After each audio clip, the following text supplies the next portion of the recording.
ខ្ញុំព្រះអង្គសូមគំបងអញ្ជលីថ្វាយបង្គំចំពោះព្រះសម្មាសម្ពុទ្ធបរមផុតលោកថ្វាយបង្គំចំពោះព្រះត្រៃបិដកជាធម៌ដែលព្រះអង្គសម្ដែងទុកមកថ្វាយបង្គំចំពោះអរិយសាវកទាំងឡាយនិងលោកអ្នកទាំងឡាយដែលគង់ក្នុងទីនេះបានដល់ព្រះសង្ឃសាវកក្នុងពេលបច្ចុប្បន្នជាសម្បត្តិលោកបបិទ្ធអាវុសោលោកដ៏មានអាយុដ៏ចម្រើនជាទីសក្ការៈហោសាធវោហើយសាធុសពបរោះប្រុសស្រីទាំងឡាយកាលនេះជាកាលស្ដាប់នៅព្រះសទ្ធម្មទូលព្រះបង្គំខ្ញុំព្រះអង្គមាននៅបាមោចៈបងអោនសោមនស្ស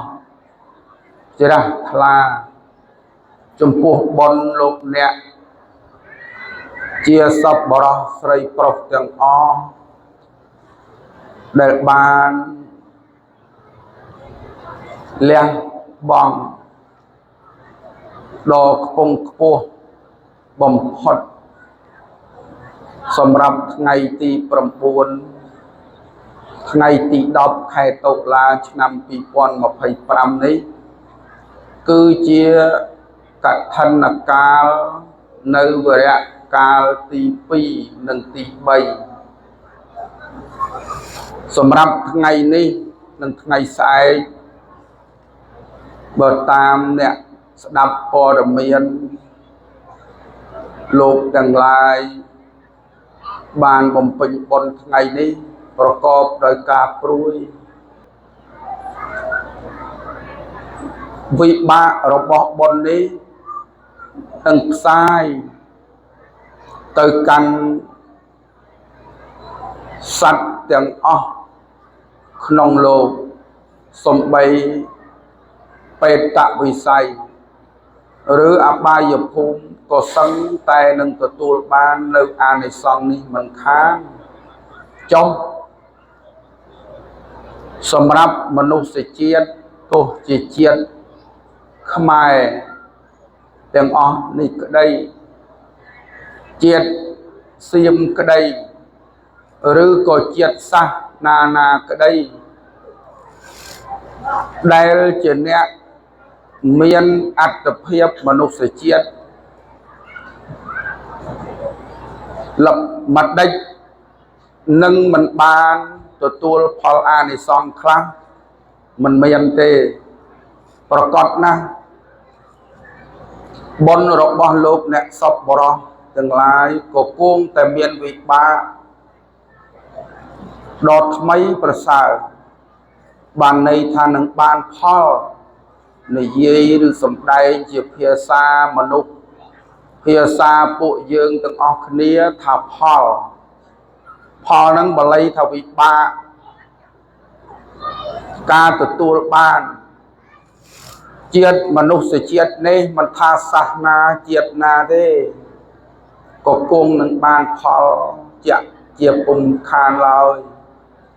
ផលនៃបុណ្យនេះឯងដែលធ្វើឲ្យមានសេចក្តីជ្រួតជ្រាបដល់ដួងចិត្ត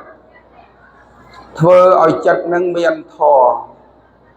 ឲ្យធម៌នឹងត្រជាក់ស្ងប់សុខស្រួលតែដោយសារការស្ដាប់ព័ត៌មានញាតិញោមខ្លះលោកមិនហ៊ានមកទេអញ្ចឹងបានឲ្យគេសូត្រមន្តពីថ្ងៃបន្តិចទៅព្រោះញាតិញោមខ្លះលោកទៅរកកន្លែងសុវត្ថិភាពប្រសើរប៉ុន្តែនៅនេះសុវត្ថិភាពជាងកន្លែងណាទាំងអស់សូម្បីតែទីបញ្ជាការស្រាលក៏លោកដាក់ថាមណ្ឌលសុវត្ថិភាពជាន់ភាសឹកវត្តពោ5000ដើមនេះគឺជាមណ្ឌលសុវត្ថិភាពហើយមានបងប្អូនភាសឹករហូតដល់ជាង20000នាក់ដែលមកស្នាក់អាស្រ័យក្នុងទីនេះ តាំងពីចូលភាសារហូតជុំរហូតមកដល់កឋិនកាលនេះពួកយើងនៅក្រោមតង់ក្តៅដោយកម្លាំងព្រះអាទិត្យ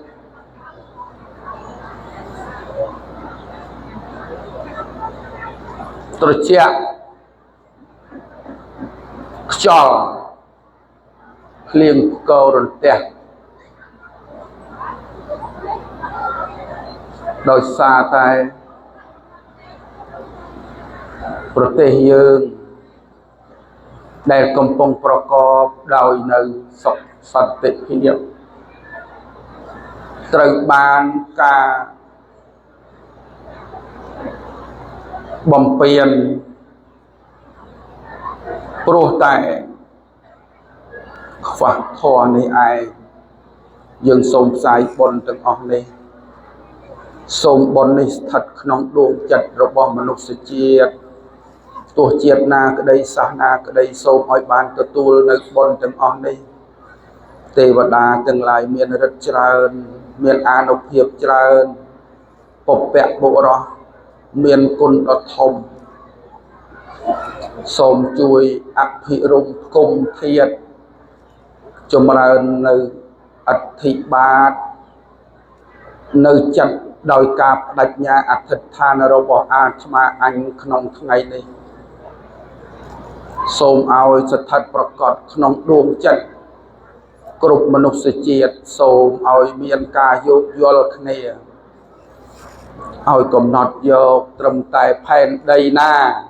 ដែលជាទីតាំងគោលរបស់ខ្លួនហើយគ្រប់គ្រងរក្សានៅអាណាចក្ររៀងខ្លួនសូមព្រះមហាក្សត្រទ្រង់រាជប្រកបដោយសុខនិងមានព្រះប្រាជ្ញាយោគយល់ដល់សន្តានចិត្តនិងជីវិតរបស់អាណាប្រជាទាំងឡាយមិនថាក្នុងពេលនេះពួកយើងកំពុងលំបាកនៅក្រោមតង់ក្តៅរងាមិនមែនតែជាតិយើងទេសំបីប្រជាជននៃប្រទេសជាណាចក្រថៃក៏លោកព្រួយបារម្ភនឹងភាសកកិច្ចចេញអំពីភូមិស្រុកពីជ័យដែនដូចពួកយើងចឹងឯងបងប្អូនប្រជាជាតិគ្រប់រូបទាំងអស់បានមកកាន់ទីនេះឃើញទិដ្ឋភាពតែម្ដងឃើញទិដ្ឋភាពតែមួយពេលឃើញតែមួយគ្រា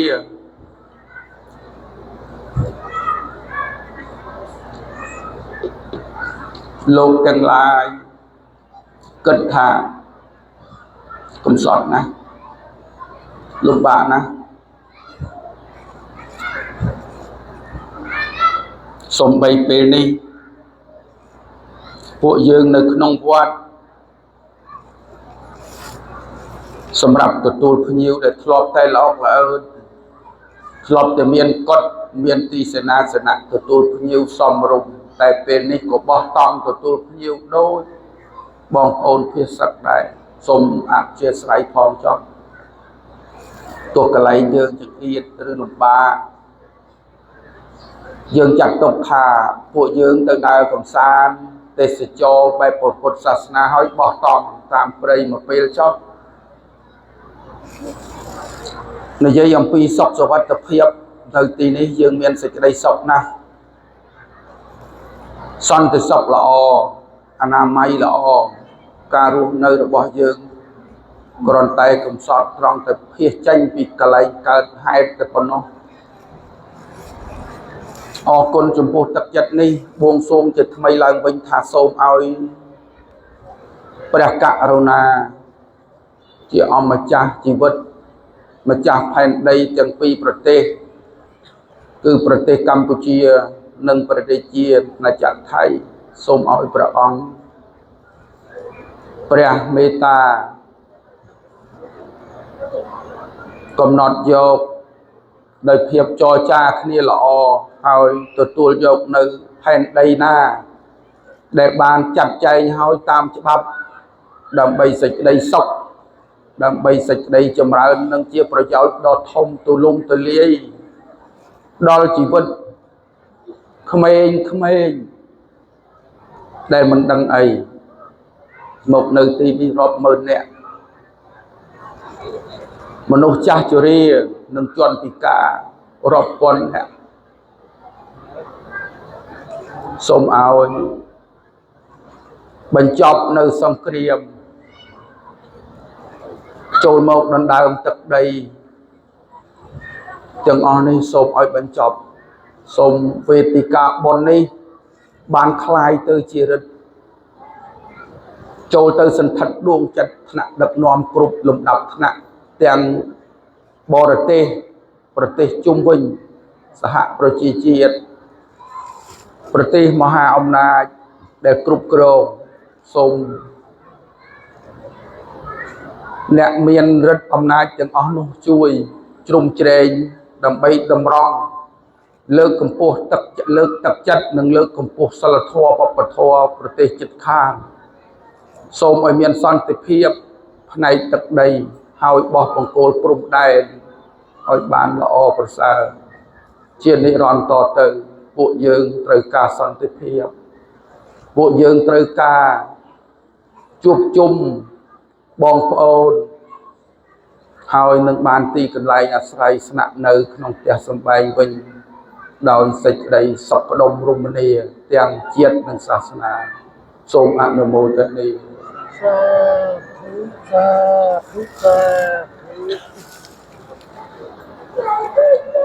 មកដល់ពេលនេះលោកទាំងឡាយបានឃើញម្ដងលោកគិតថាអូកំសត់ណាស់លំបាកណាស់វេទនាណាស់គួរឲ្យសង្វេគណាស់គួរឲ្យអាណិតណាស់ចុះបើអាត្មានៅបានឃើញបានចុះទៅជួយ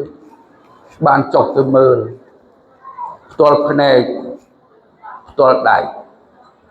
រាល់ថ្ងៃនេះតើទៅជាយ៉ាងណា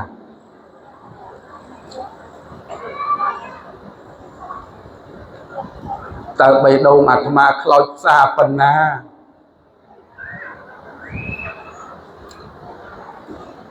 រហូតដល់ក្នុងមួយគ្រាតូចនេះអាត្មាបានកាត់ចិត្តសង្គ្រោះធម៌សង្គ្រោះវិន័យចូលគ្នាថាតើអញធ្វើនៅក្នុងគណៈព្រំដែនត្រឹមណាដែលជាធម៌ដែលជាវិន័យដែលជាគោចរឋាននិងអគោចរឋានជាគោចរិតនិងអគោចរិតដែលអញត្រូវប្រតិបត្តិនិងមិនត្រូវប្រតិបត្តិ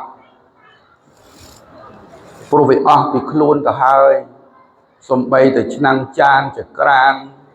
កតេលខ្នើយភួយមុងទីកន្លែងគ្រឿងគរុភ័ណ្ឌទីតាំងសពគ្រប់បែបយ៉ាងយើងបានជួយអស់ហើយសួរចោះបងប្អូនអ្នកភាសាទាំងអស់នេះប៉ុន្តែក៏នៅមានការមិនទាន់គ្រប់គ្រាន់ចំពោះការជួយទេវាតិចតួចណាស់ចំពោះដួងចិត្តនេះវាតិចតួចណាស់ចំពោះមហាករណាខ្ញុំព្រះករណាអាត្មាភាពសូមថ្លែងនៅអំណរអរគុណក្នុងនាមតំណាងឲ្យបងប្អូនភាសិកទាំងអស់នៅក្នុងវត្តពោធិ៍5បតធន់ដើមជាមណ្ឌលសុវត្ថិភាពជំរំភាសិកទីនេះសូមថ្លែងអំណរអរគុណចំពោះឯកឧត្តមលោកអុកញ៉ាលោកជំទាវលោកស្រីជាតិអន្តរជាតិក្នុងនិងក្រៅប្រទេសដែលបានយកចិត្តទុកដាក់ជួយផ្ដល់ស្បៀងអាហារជួយផ្ដល់សេចក្តីកក់ក្ដៅ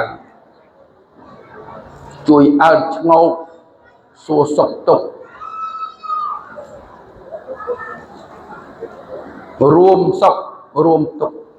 ចែករំលែកសេចក្តីសុខនិងសេចក្តីលំបាក អំពីពួកយើងទាំងអស់គ្នានៅក្នុងជំរំនេះអង្គកឋិនថ្ងៃនេះខ្ញុំកណាមិនគិតស្មានថាពួកយើងបានជួបជុំគ្នាដែលមានស្បង់ស្បៃត្រៃជីវរមកបានប៉ុណ្ណឹងទេទូលបង្គំខ្ញុំគិតថាវានឹងសាបសូន្យទៅហើយផងទេហើយខ្ញុំកណាក៏មិនបានធ្វើប្រូក្រាមអីទេគ្រាន់តែប្រាប់តាមថ្ងៃប្រាប់ថ្ងៃប្រាប់អីតាម social media ខ្លះហើយក៏អរគុណទាំងអស់ចំពោះការចូលរួមរបស់មហាឧបាសកមហាឧបាសិកាពុទ្ធសាសនុបត្ថម្ភពុទ្ធបរិស័ទចិត្តឆ្ងាយទាំងអស់ហើយក្នុងពេលនេះសោតបងប្អូនភាសឹកទាំងអស់ត្បិតតែនៅក្នុងជំរំភាសឹកនេះសុទ្ធតែជាអ្នកមកអំពីទីព្រំដែនអាចរាប់បានថាជាស្រុកចុងកាត់មាត់យកឬក្នុងព្រៃក៏ពិតមែនតែលោកទាំងឡាយក៏បាននឹកឃើញអាណិតអាសូរដល់ព្រះសង្ឃដែរព្រោះជាអំបូរអ្នកធ្វើបុណ្យ